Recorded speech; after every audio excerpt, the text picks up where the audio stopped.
Concept हम लोगों ने कोनिकल पेंडुलम में लगाया था, वही एग्जैक्टली कंसेप्ट सिंपल पेंडुलम में लगेंगे, ऐसा होता नहीं, क्योंकि कोनिकल पेंडुलम में दिस जो ऑब्जेक्ट होगा वो ऑब्जेक्ट हॉरिजॉन्टल सर्कल परफॉर्म करता है, it means that it performing the circular motion, but in simple pendulum जो ऑब्जेक्ट नीचे बांधा हुआ रहेगा वो ऑब्जेक्ट परफॉर्मिंग लिनियर मोशन, वो मोशन उसका लिनियर मोशन होगा, और कोनिकल पेंडुलम में उसका वही मोशन कौन सा हो जाएगा, सर्कुलर। ठीक है, तो सिंपल पेंडुलम में दो सिंपल पेंडुलम पढ़ते हैं हम लोग, सबसे पहले याद रखिएगा। सो दो सिंपल पेंडुलम पढ़ते हैं, एक तो सिर्फ आइडियलिस्टिक कंसेप्ट है, तो पहले का नाम है ideal simple pendulum, ideal simple pendulum, और दूसरा होता है practical simple pendulum. There are two types of simple pendulum, that is एक आइडियल सिंपल पेंडुलम और दूसरा होगा आपका प्रैक्टिकल, जो हम लोग यूज करते हैं। Clear, practical simple pendulum. और जो आपके 12वीं का जो प्रैक्टिकल रहेगा, प्रैक्टिकल में आपको दो चीजें करनी पड़ती है, एक एक्सपेरिमेंट, दूसरी एक्टिविटीज। जो 12वीं में सबसे पहली जो एक्टिविटी करनी पड़ेगी आप लोगों को, वो है सिंपल पेंडुलम। आपको हर एक सेकेंड के बाद में या हर एक मिनट के बाद में you have to count the amplitude count करना पड़ता है, that is activity which is based on the simple pendulum. Simple pendulum के ऊपर बेस्ड ऑन एक्टिविटी होती है, 12वीं में आपको करनी पड़ेगी। 12वीं का सिस्टम ऐसा होता है कि अगर आप प्रैक्टिकल परफॉर्म करते हो तो आपके पास में 10 प्रैक्टिकल होंगे, 8 एक्टिविटी, 2 डेमोन्स्ट्रेशन, ऐसे 20 का स्लॉट होता है। 10 एक्सपेरिमेंट रहेंगे आपको, ठीक है।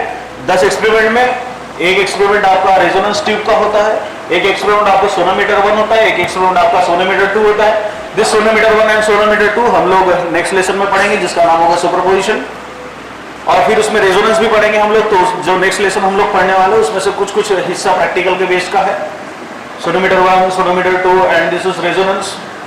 और फिर उसके बाद में न्यूटन्स लॉ ऑफ कूलिंग आएगा आपको, ठीक है। तो न्यूटन्स लॉ ऑफ कूलिंग का एक एक्सपेरिमेंट होगा आपका।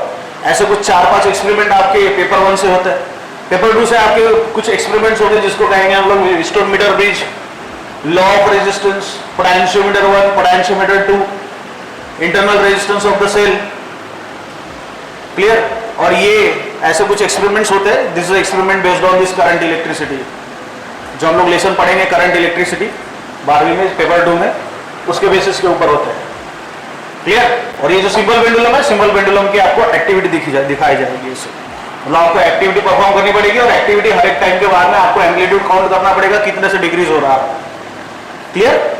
चलिए तो समझ लेते हैं, that is simple pendulum. There are two types of simple pendulum, ideal simple pendulum. The meaning of ideal simple pendulum, it is a idealistic concept. ये सिर्फ और सिर्फ आइडियलिस्टिक कंसेप्ट है, ये एग्जैक्टली एग्जिस्ट नहीं होता, and this is the existence of practical simple pendulum. Ideal simple pendulum ये सिर्फ और एक आइडिया है कि ऐसा हो सकता है, दैट इज आइडियल, कि ऐसा हो सकता है, बट ऐसा कोई चीज एग्जिस्ट नहीं करती, that is only a concept. ये सिर्फ और सिर्फ कंसेप्ट है, there is no existence of ideal simple pendulum. Clear. And we are seeing that is practical simple pendulum. इन दोनों में क्या अंतर है? जो आइडियल सिंपल पेंडुलम है तो सारी की सारी चीजें आइडियलिस्टिक बात की जाएगी उसमें, और प्रैक्टिकल सिंपल पेंडुलम है तो प्रैक्टिकल सिंपल पेंडुलम में हंसने की कोई जरूरत नहीं है, और प्रैक्टिकल सिंपल पेंडुलम में सारी की सारी चीजें जो प्रैक्टिकल चीज में हम लोग यूज करेंगे, that we have to seen in this practical simple pendulum. तो दोनों का डेफिनेशन देख लो, that is ideal simple pendulum. Ideal simple pendulum ऐसा सिंपल पेंडुलम होता है जहां पे जो बॉब होगा या जो स्पीयर होगा, that is heavy sphere, that is heavy sphere होगा, और जो स्ट्रिंग होगी वो स्ट्रिंग एक कंप्लीट टर्म से उसको डिनोट करता है, and that complete terms is weightless, inextensible and twistless. Weightless होनी चाहिए, इनएक्सटेंसिबल होनी चाहिए, एंड ट्विस्टलेस होनी चाहिए। मीनिंग ऑफ ट्विस्टलेस, वो ट्विस्ट होता है, होना नहीं चाहिए उसमें। क्लियर। जैसे आपने देखा होगा कि अगर आप ऑब्जेक्ट एक बांध दो, दूसरी तरफ से बांध दो और उसको कंटिन्यूअसली ऐसे घुमाओ, एंड यू रिलीज इट, तो वो ऐसे घूमना चालू करेगा, and this is due to twisting force. ये जो चीज होती है ना, उसको ट्विस्टिंग फोर्स कहते हैं। जैसे आप मान के चलो कि आपके पास में एक रस्सी है, एक इधर से उसको घूम रहा है, एक इधर से घूम रहा है, और देखेंगे आप वो ट्विस्ट होते हुए जाएगी। जैसे घर में हमारी मम्मी वो दिए कि वो जो बनाती है ना, क्या बोलते उसको, हाँ बाती जो बनाती है, it is a concept of twisting. ये पूरा का पूरा कंसेप्ट किसका है, ट्विस्ट का। अब आप देखो उसको कंटिन्यूस करते रहो आप और आप छोड़ दो उसको, तो again it regains original dimension, वो पूरा अपने ओरिजिनल डायमेंशन से आ जाएगा। आप उसको ओरिजिनल डायमेंशन से लगा आने के लिए फोर्स नहीं लगा रहे, but again it is coming towards in mean position, मतलब वो अपनी मीन पोजीशन की तरफ आएगा। That is the concept of twisting, उसको कंसेप्ट कहते हैं ट्विस्टिंग का। क्लियर? तो हमारी स्ट्रिंग जो है इट इज अ ट्विस्टलेस होनी चाहिए, मतलब ट्विस्ट नहीं होनी चाहिए। Clear? So what is a string here? String is a weightless, inextensible and twistless string and it is suspended by the perfectly rigid support. ये perfectly rigid support को सस्पेंड करते हुए रहना चाहिए, और ये जो कंसेप्ट कहलाता है this is called as ideal simple pendulum. इसको कहते हैं हम लोग ideal simple pendulum. Clear? What is ideal simple pendulum? जो कंसेप्ट मैंने बताया उन सभी को एक साथ में जोड़ दो तो बन जाएगा इसका definition. So what is the definition for ideal simple pendulum? Ideal simple pendulum is a simple pendulum in which the bob is heavy sphere, जो bob क्या होगा, heavy sphere, the bob is heavy sphere and it is suspended by weightless, inextensible, twistless from the perfectly rigid support. So that is definition for ideal simple pendulum. Clear? What is ideal simple pendulum? Again I am repeating. What is ideal simple pendulum? Ideal simple pendulum is a simple pendulum in which the bob is a heavy sphere, bob का होना चाहिए heavy sphere and it is suspended by, किससे suspend करेंगे आप उसको, and it is suspended by weightless, inextensible and twistless string. Clear? और कहां से सपोर्ट करेंगे हम लोग, सस्पेंड करेंगे पर suspended from perfectly rigid support. Clear? So this is a definition for ideal simple pendulum. Ideal simple pendulum ये कोई simple pendulum नहीं होता, there is only a concept, there is nothing existence of ideal simple pendulum. ये एक सिर्फ और सिर्फ concept है। इसका definition क्या देखें हम लोग ने, what is ideal simple pendulum? Ideal simple pendulum is a simple pendulum in which the bob is a heavy sphere and it is suspended by weightless, inextensible and twistless from the perfectly rigid support. So it is called as ideal simple pendulum. Now see what is practical simple pendulum. Practical simple pendulum क्या होता है? एक ऐसा simple pendulum जो हम लोग practical में तौर पे यूज करते हैं। ठीक? तो what is a practical simple pendulum? Again practical simple pendulum ये भी एक simple pendulum है जिसमें हम लोग जो bob यूज करेंगे वो भी heavy sphere होगा। So in which the bob is heavy sphere but the string is suspended by light inextensible string. Light होनी चाहिए और इनएक्सटेंसिबल होनी चाहिए। दुनिया में ऐसी कोई स्ट्रिंग नहीं है जो ट्विस्ट नहीं हो सकती। समझ में आ गया? दुनिया में ऐसी कोई स्ट्रिंग नहीं है, ऐसी कोई रस्सी आप नहीं देखेंगे जो ट्विस्ट नहीं हो सकती। अगर वो ट्विस्ट होगी नहीं तो उसको हम लोग स्ट्रिंग थोड़ी ना कहेंगे, उसको रॉड कहेंगे, क्योंकि रॉड ही तो एक ऐसी चीज है जो आप उसको घुमा दो घूमेगा ही नहीं, लेकिन ऐसी कोई रस्सी है जो घुमा दो आप घूमेगा नहीं। समझ में आ रहा है? दुनिया में ऐसी कोई स्ट्रिंग नहीं है या कोई रस्सी नहीं है जो ट्विस्ट नहीं हो सकती। इसलिए हम लोग ने यहाँ प्रैक्टिकल सिंपल पेंडुलम में क्या कौन सी स्ट्रिंग बोलेंगे, लाइट इनएक्सटेंसिबल। हाँ, स्ट्रिंग इनएक्सटेंसिबल हो सकती है, मतलब आप कोई स्ट्रिंग देखो तो अगर आप उसको खींचो तो वो उसको स्ट्रेच नहीं होगी। समझ में आ गया? लेकिन इनएक्सटेंसिबल या सॉरी ट्विस्टलेस तो हो ही नहीं सकता। ठीक है, इट इज इनएक्सटेंसिबल, हो सकती है वो लाइट वेट की हो, मतलब उसका वजन कम हो, लाइट हो सकती है, और क्या हो सकती है, inextensible. That's why we are only word use for the string is light inextensible. Clear? तो यहां स्ट्रिंग के लिए वर्ड क्या यूज करेंगे हम लोग, लाइट और इनएक्सटेंसिबल। लाइट और इनएक्सटेंसिबल और परफेक्टली रिजिड सपोर्ट। फिर से दुनिया में कोई सपोर्ट ऐसा नहीं है जो परफेक्टली रिजिड है। The meaning of perfectly rigid support, ये मान के चलो ये स्लैब है, ये परफेक्टली रिजिड सपोर्ट है। जरूरी है कि भैया अगर कुछ फोर्स लग जाए तो स्लैब भी तो टूट सकती है। तो ऐसी कोई चीज है ही नहीं दुनिया में जो परफेक्टली रिजिड सपोर्ट हो। It can be a rigid support but it is not a perfectly rigid support. The string can be inextensible but the string can not be twistable. Clear? String twist वाली होगी, आप ऐसी कोई string नहीं पाएंगे जो twist हो ही नहीं सकती। Clear? So that is the concept. इसलिए मैं बोल रहा हूं यहां से simple pendulum is a simple pendulum. ये एक आपका एक ऐसा पेंडुलम है, ये ओनली आइडियलिस्टिक थिंग। ये ऐसा माना जा सकता है, but there is no existence of simple ideal simple pendulum. There is existence of practical simple pendulum. And what is a practical simple pendulum? Practical simple pendulum is a simple pendulum in which the bob is heavy sphere and it is suspended by, किससे suspend करेंगे हम लोग इसको? And it is suspended by light inextensible string. Light inextensible string किससे attach करेंगे हम लोग? Attached from the rigid support, not the perfectly rigid support. We are using the word that is perfectly rigid support for the ideal simple pendulum. और string का जो नाम use कर रहे हैं हम लोग, कौन सा नाम यूज कर रहे हैं? ट्विस्टलेस, इनएक्सटेंसिबल एंड वेटलेस. क्लियर? तो ये चीज, लेकिन यहां स्ट्रिंग कौन सी होगी? लाइट होनी चाहिए और इनएक्सटेंसिबल होनी चाहिए. Clear? So that is the definition for practical simple pendulum. अब जो डेरिवेशन हम लोग देखेंगे वो प्रैक्टिकल सिंपल पेंडुलम का होगा, वो डेरिवेशन आपका आइडियल सिंपल पेंडुलम का नहीं होगा. क्लियर? चलिए तो समझते हैं what is the practical simple pendulum. तो सबसे पहले हम लोग एक रिजिड सपोर्ट लेंगे. रिजिड सपोर्ट लेने के बाद में हम लोग एक स्ट्रिंग का एक एंड ऐसे अटैच कर लो कुछ, and this is the heavy sphere. This is bob and this is bob is heavy sphere. ये एक heavy sphere है. क्लियर? चलिए आप समझते हैं इसको. अब मैं यहां से इसको पकड़ लेता हूं, है ना? यहां से मैं पकड़ू, इसको इधर खींच लूं. ठीक है?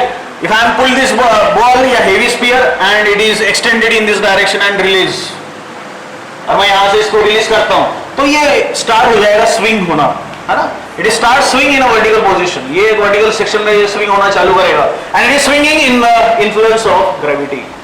किसके वजह से swing हो रहा है वो? Influence of gravity. If without gravity there is no swinging of this simple pendulum. अगर इसके ऊपर gravity काम करेगी नहीं तो ये swing होगा ही नहीं. क्लियर? तो हम लोग क्या कर रहे हैं यहाँ से? इसको एक फोर्स लगा रहे, फोर्स लगाने के बाद में मैं इसको इधर लेके जा रहा हूँ and then I release, and after I release this bob, yeah, after I release this spear, so this pendulum starts swinging in the vertical section. और किसके वजह से swing होना चालू करेगा? Under the influence of gravity. Clear? अब ये कितना ज्यादा swing करेगा ये डिपेंड करता है कि मैं उसको कितना इधर लेके जा रहा हूँ. क्लियर? और कितना इधर लेके जा रहा हूं, इसका मतलब ये हुआ कि ये कुछ एंगल बनाते हुए चलेंगे. तो मान के चलो कि मैं यानी यहां तो इसको लेके आया है और यहां से इसका एंगल बनाया this and this is theta. अब कोनिकल पेंडुलम में ये हम लोग ने semi vertical angle of the cone कहा था क्योंकि वो कोन बना रहा था. क्लियर? अब यहां कोन बन रहा है क्या? नहीं. So it's only a angle. ये सिर्फ और सिर्फ एक एंगल है. That is angular displacement. This theta is nothing but your angular displacement. अब यहां से जो ऑब्जेक्ट है, ऑब्जेक्ट का वेट जाएगा नीचे एंड क्लियर. और जब भी कोई ऑब्जेक्ट ये स्ट्रिंग में अटैच हो जाता है तो स्ट्रिंग में जनरेट क्या होता है? टेंशन. स्ट्रिंग में क्या जनरेट होता है? टेंशन. एंड टेंशन का डायरेक्शन हमेशा होता किधर है? Toward the fixed point. और यहाँ फिक्स्ड पॉइंट ऊपर है कि नीचे?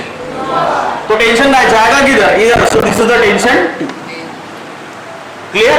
नाउ सी, ये तो हो गया टेंशन. अब बात करते हैं हम लोग length of the simple pendulum की. Length of the string and length of the simple pendulum is different. Length of simple pendulum की और लेंथ ऑफ द स्ट्रिंग आप अलग अलग लेंगे.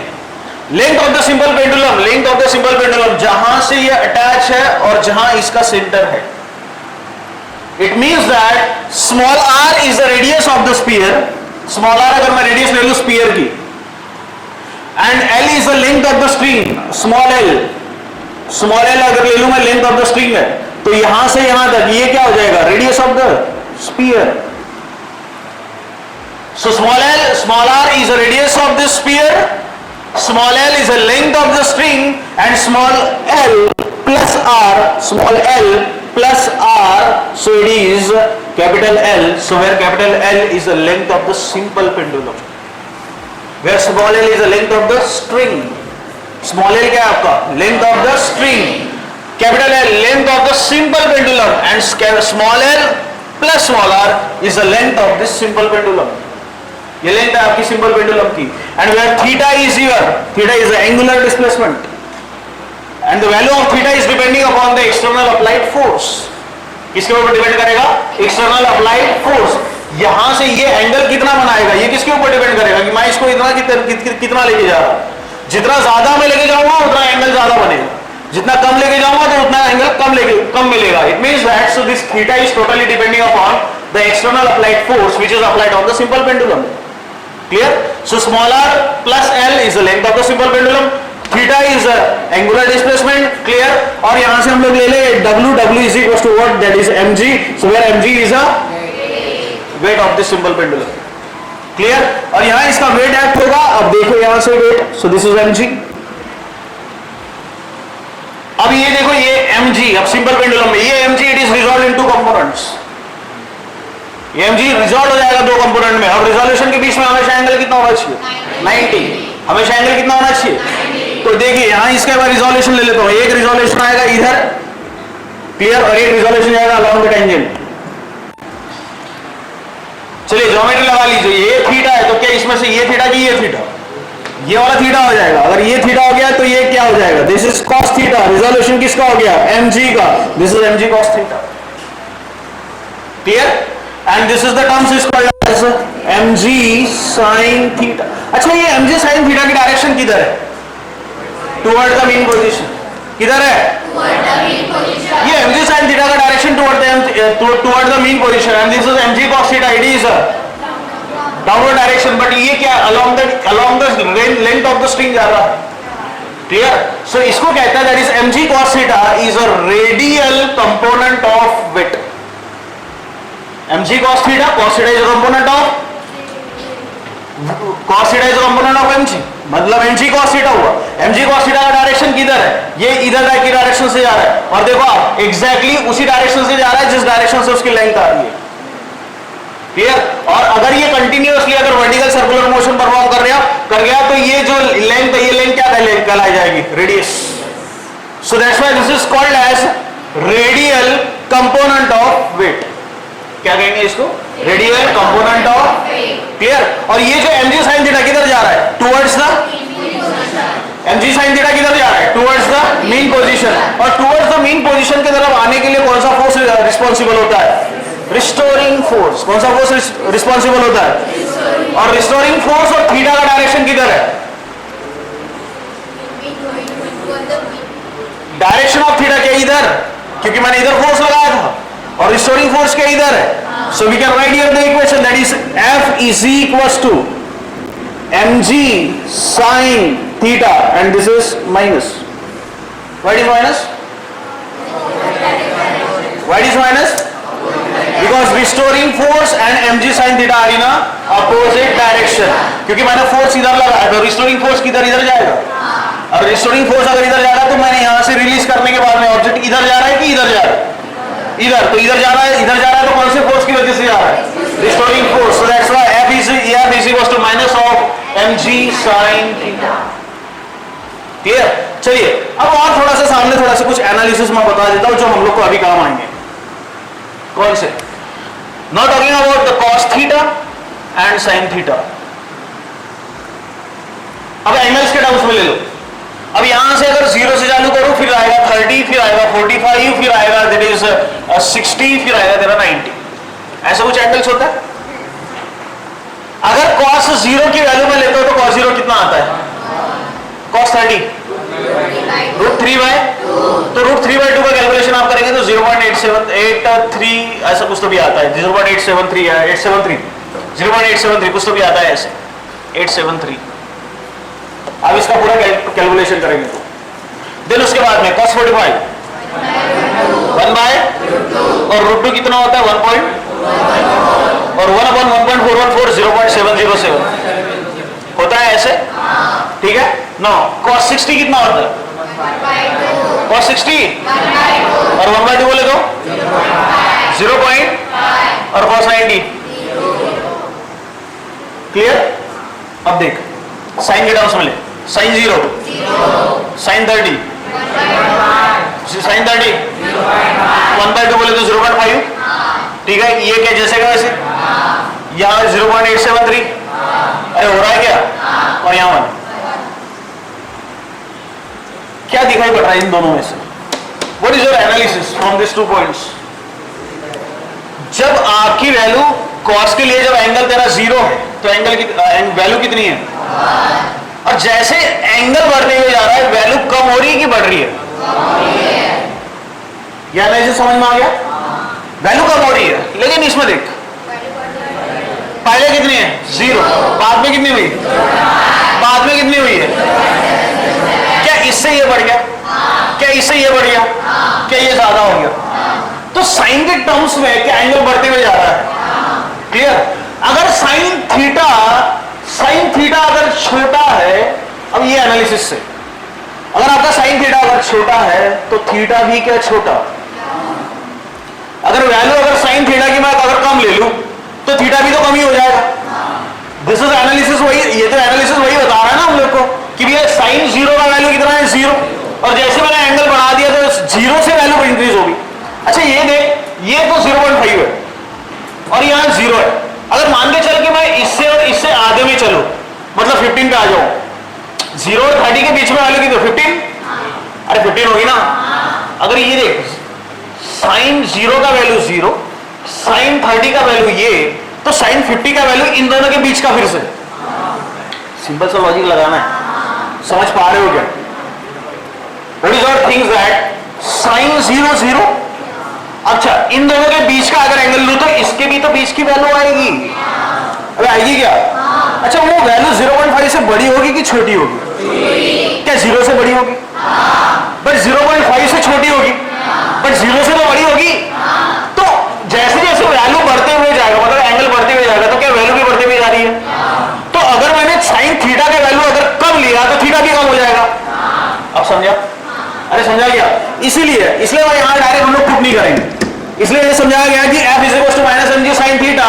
तो if theta is very small, if theta क्या, very small, then sin theta is nearly equal to theta, sin theta is nearly equal to, इसका मतलब ये हुआ कि sin theta is nearly equal to theta. तो f में देख क्या बना, माइनस mg इंटू थीटा। बोल समझा? अरे बोल समझा गया?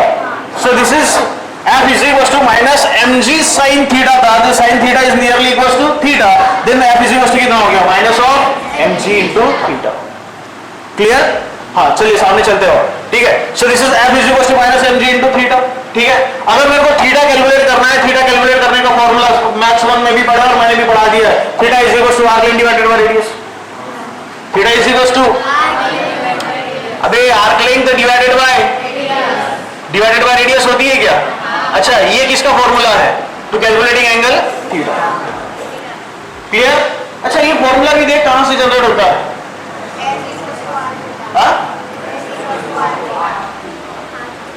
S इज इक्वल टू, मैंने जनरेशन पॉइंट बताया, वो तो इससे हम लोग बदलते हैं उसको बाद में, जब object vertical circular motion perform करता है। What is a concept of sine theta? अगर मैं यहां से साइन थीटा बताऊं, देख ये जो फॉर्मूला है ना, ये कैसे काम करता है, ये आया कहां से वो बता रहा हूं, ठीक है। ये एक्चुअली मेरा पार्ट नहीं है, बट आया तो बता देता हूं कि sine theta is equal to, देखिए यहां से अगर साइन थीटा ले लो क्या, अपोजिट साइड अपॉन हाइपोटेन्यूज, अरे होगा क्या, opposite side upon hypotenuse.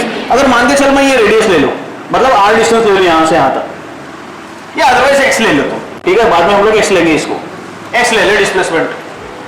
So where x is क्या, r जाएगी, x क्या हो जाएगी, अगर तेरा x is equal to arc length हुआ तो क्या ये थीटा का अपोजिट साइड हुआ, और ये क्या हाइपोटेन्यूज हो गया, और हाइपोटेन्यूज लेना क्या कहां से, तू क्या यहां से पूरा का पूरा यहां तक लेना, और ये क्या कैपिटल एल रहेगा, ये तो कैपिटल एल रहेगा ना।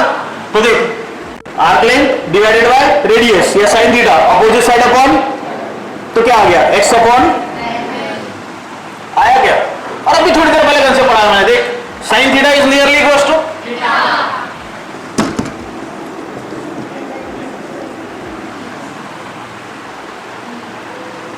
कुछ नहीं समझा, वे समझा गया? और यही दे theta is equal to arc length divided by, theta is equal to arc length divided by, theta is equal to x upon l। अभी भी नहीं समझे? देख यहां से और यहां से क्या दोनों टर्म सेम वैसे निकाले हुए, आर्क लेंथ क्या है तेरी ये, और ये पूरा घूमेगा तो रेडियस तो l ही रहेगी, तो arc length divided by radius, तो theta is equal to x upon l। समझा? अभी समझा गया? ठीक है चलिए, तो theta is equal to x upon l, now put the value of theta here, so we get the force. So again f is equal to minus mg into theta, and what is theta, x upon, clear हो रहा है? ठीक है। So where f is equal to minus mg x upon l, तो f क्या है, force, और force का equation minus k into x, अरे होता है क्या, और दूसरा फोर्स का इक्वेशन होता है mass into acceleration. So again we know that f is equal to mass into, चलिए इधर, तो f is equal to m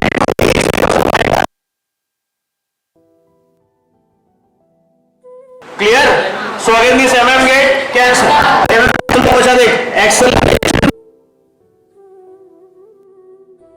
on x upon, clear? अरे क्लियर हुआ क्या? अब देख ये जो एक्सेलरेशन है, acceleration is equal to minus g x upon l है। ये what is a here? A क्या है आपका? और acceleration of the particle performing SHM निकाला है हम लोग। So what is the equation for acceleration of the particle performing SHM? Minus omega square x. क्या ये? Minus omega square x. Again we know that acceleration is equal to minus omega square, अरे होता है क्या? So minus omega square x. चल देख, ये भी एक्सेलरेशन है और ये भी एक्सेलरेशन है, ठीक है? So again minus omega square x is equal to minus g x l x divided by, बोल क्लियर? अगेन एक्स और x minus minus omega square is equal to under root of g upon, clear? अच्छा square अगर लिखे तो यहाँ under root नहीं लिखना पड़ेगा, ठीक है? और ओमेगा इज इक्वल टू क्या लिखना? Direct under root g upon L. Clear हो गया? ठीक है, चल देख ये ओमेगा हो गया। हम लोग periodic time of periodic time of simple pendulum निकालते, याद है क्या? t is equal to 2 pi under root l upon, clear? उसके लिए हम लोग फिर से यूज करेंगे ओमेगा, ओमेगा 2 पाई होता है क्या? और वो तो होता है फ्रीक्वेंसी के टर्म में, और टाइम के टर्म में लेना है तो 2 पाई बाय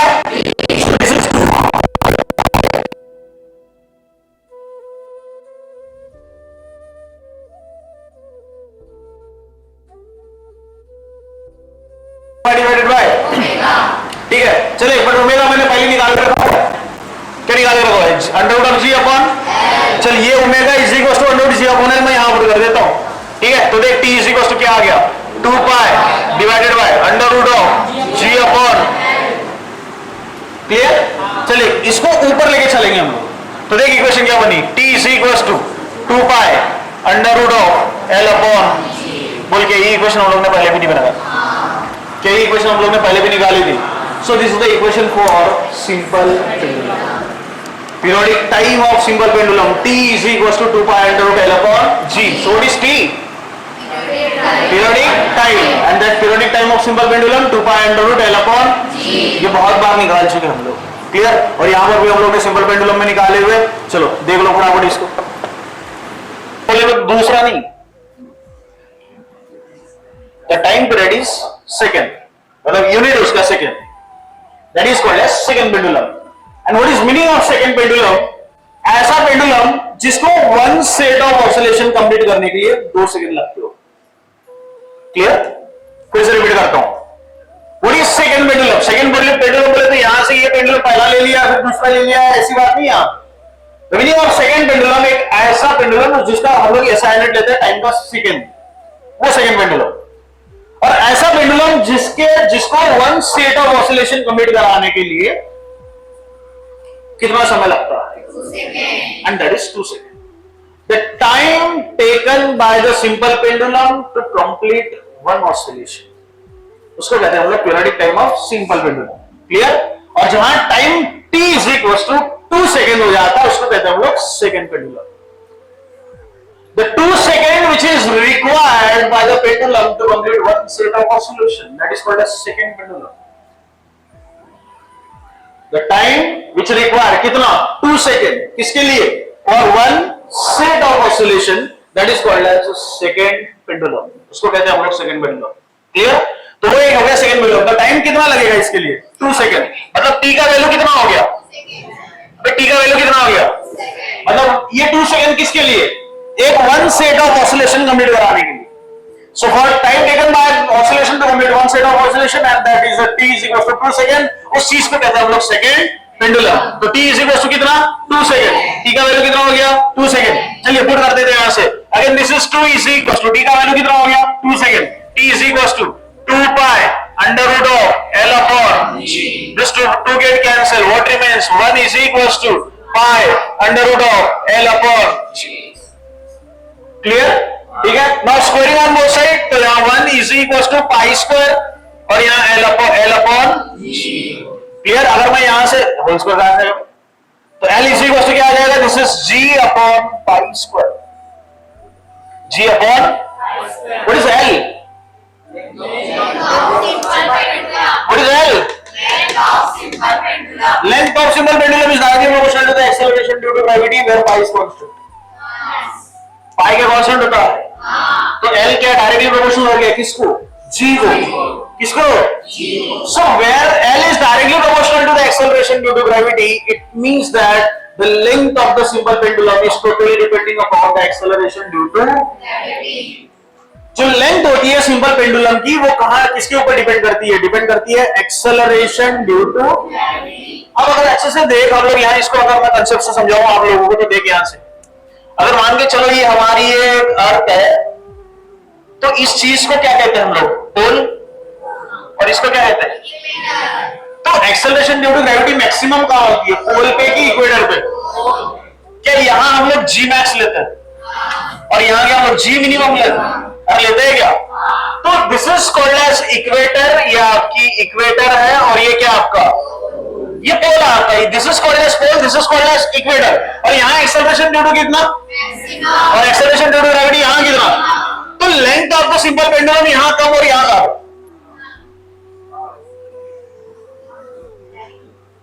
क्या L is directly proportional to G?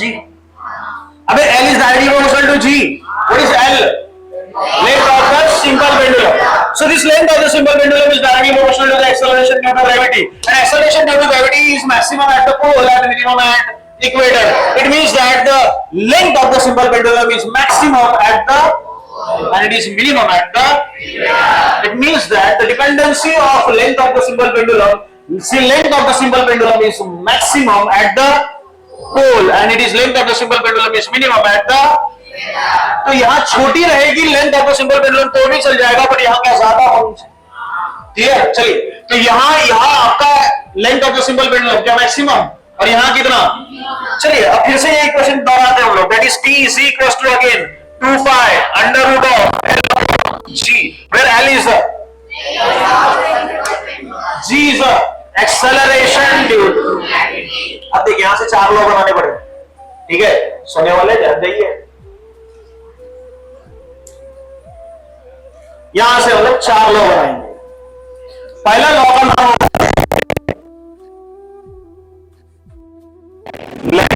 दूसरा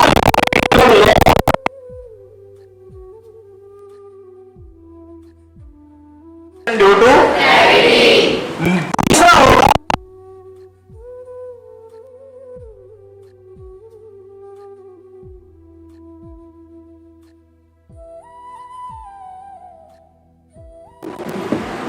law of asynchronous.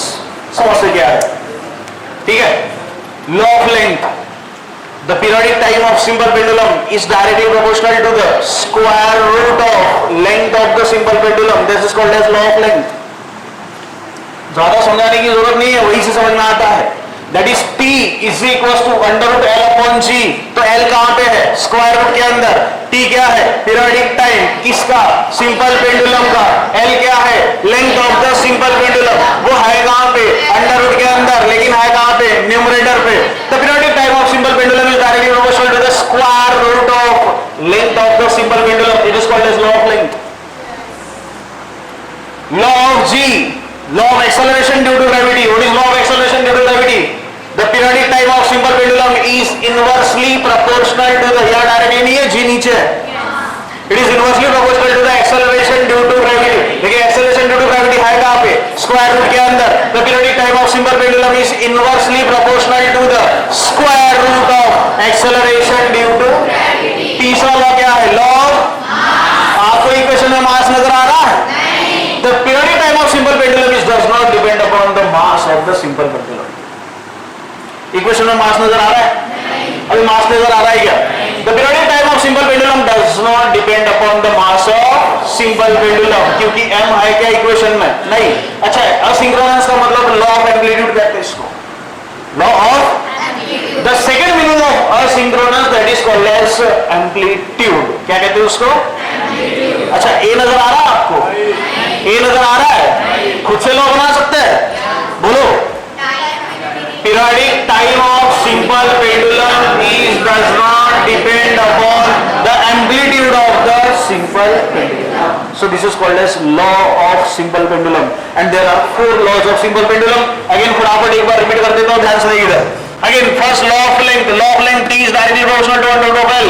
The periodic time of simple pendulum is directly proportional to the square root of length of the simple pendulum. This is called as law of length. Law of G, acceleration due to gravity. The periodic time of simple pendulum is inversely proportional to the square root of acceleration due to gravity. So this is called as law of acceleration due to gravity.